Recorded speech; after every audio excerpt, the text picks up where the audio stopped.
Friends, once again welcome to our RK's Apex Institute of English. Today, in a part of vocabulary series, we will learn one more word. Our today's word is bounden duty.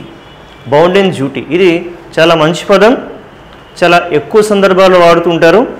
మీరు కూడా ఇది మీ లైఫ్లో వాడితే చాలా సంతోషం. Clear? ఇంతకీ బౌండెన్ duty అంటే ఏంటి? బౌండెన్ డ్యూటీ అంటే కనుక ఇది ఒక ఇడియమేట్ అనమాట. ఇక్కడ ఒక ఇడియం అంటే కనుక ఒక జాతీయం, అంటే ఆ లోకల్ ఏరియాలో చక్కగా బాగా వాడేట ఒక వర్డ్ అనమాట ఇక్కడ. ఓకే, ఇది కట్టుబడి లేదంటే కనుక విధి. మీకు చెప్తుంటారు కదా, వాళ్ళకు సహాయం చేయడం నా విధి అండి, ఇంతకుముందు నాకు చాలాసార్లు సహాయం చేశారు, ఇప్పుడు చేయడం నా విధి. దీన్ని ఏమంటారు?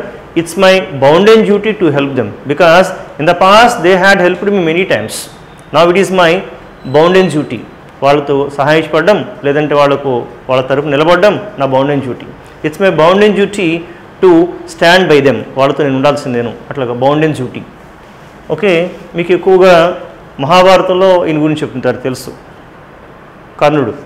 చివరిలో చెప్తారు, కర్ణుడు నువ్వు మీ బ్రదర్స్ పాండవులు కదా, అటు వచ్చేయచ్చు కదా అంటే, లేదు లేదు లేదు, నాకు దుర్యోధనుడు స్నేహితుడిగా నిలబడ్డాడు, ప్లస్ నాకు అంగరాజ్యం కూడా కొంచెం రాసిచ్చాడు, కాబట్టి నేను అంతతోనే ఉండాలి. It's my bounden duty. అలా ఆ బౌండెన్ డ్యూటీ అనే పదం రెగ్యులర్గా వాడుతుంటారు అనమాట అక్కడ. క్లియర్? Fine fine fine. అంటే అర్థం ఏంటి బౌండెన్ డ్యూటీ అంటే? Something that you feel you must do. అది నువ్వు చేయాలని తప్పనిసరిగా ఫీల్ అవుతావు. ఎందుకని? It's a responsibility which can be ignored. అంటే ఆ బాధ్యత నువ్వు విస్మరించలేవు, ఆ బాధ్యత చేయాల్సిందని నువ్వు అనుకుంటావు. కాబట్టి అలాంటి పరిస్థితిని బౌండెన్ డ్యూటీ అంటారు. ఇది చాలా బాగా వాడే మంచి వర్డ్ అనమాట ఇక్కడ. Clear? Right right right.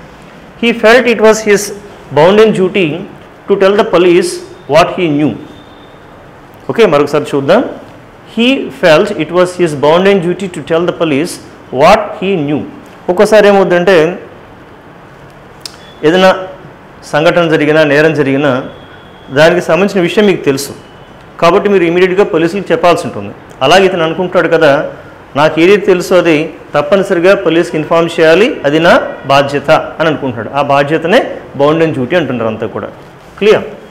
Next, it is our bounden duty to cast our vote. Cast అంటే ఓటు వేయడాన్ని క్యాస్టింగ్ అంటారు. To cast our vote and elect a right candidate without any buys.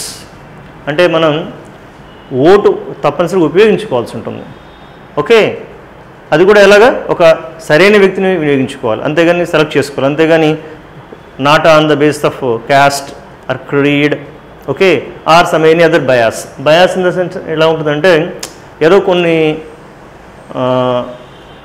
Bias అంటే ఎట్లా వస్తుందంటే, కొన్ని feelings వల్ల ఆడు మా క్యాస్ట్ వాడే, లేదంటే వీళ్ళు మాకు కొన్ని ఏదో ఫేవర్ చేశారు అంటే, వాడు పరంగా ఎన్ని అన్యాయాలు ఉన్నా సరే చూసి చూడకుండా సపోర్ట్ చేయడం, అలా ఉండకూడదు అని చెప్తున్నారు అంతా కూడా. అంటే ఎటువంటి అపోహలకు కానీ లేదంటే నమ్మకాలకు కానీ మూఢనమ్మకాలకు కానీ అలా పోకుండా సరైన వ్యక్తిని సెలెక్ట్ చేయాలి, అది మన బాధ్యత. It's our bounden duty.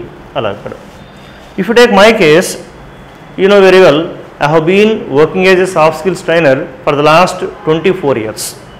Okay, having this much experience, I feel that it's my bounden duty to make some videos. అంటే కొన్ని వీడియోస్ చేయాలి, కొన్ని మంచి మంచి వర్డ్స్ని ఈ లాంగ్వేజ్ సీకర్స్ అంటారు, అంటే లాంగ్వేజ్ నేర్చుకునే వాళ్ళకి అందిస్తే బాగుంటుంది కదా అనే ఉద్దేశంతో ఇవి చేయడం జరుగుతుంది. కాబట్టి ఇక్కడ నేనేమో రాసుకున్నాను, so I feel it's my bounden duty to make some videos and make them available for language seekers. Language seekers అంటే భాష నేర్చుకునే వాళ్ళు, వాళ్ళకి ఇది అందించాలని కోరుకుంటున్నాను. ఇట్లాగ ఫ్రెండ్స్, ఇది బౌండెన్ డ్యూటీ అనే చక్కటి వర్డ్ అనమాట ఇక్కడ. మీరు కూడా సాధ్యంత వరకు ఈ వర్డ్స్ ఒక్కొక్కటి తీసుకొని మీ ఓన్గా సెంటెన్సెస్ ఇస్తే ప్రయత్నం చేయండి, చాలా బాగుంటుంది. ఓకే ఓకే, మనకు జనరల్గా చెప్తుంటారు కదా, నేనేమన్నాను? It's my bounden duty to make videos. In the similar manner, I feel that it is your bounden duty to like the video and subscribe the channel. So hope you have understood. Okay, we'll meet again in the next video. Till then, bye bye. Thank you.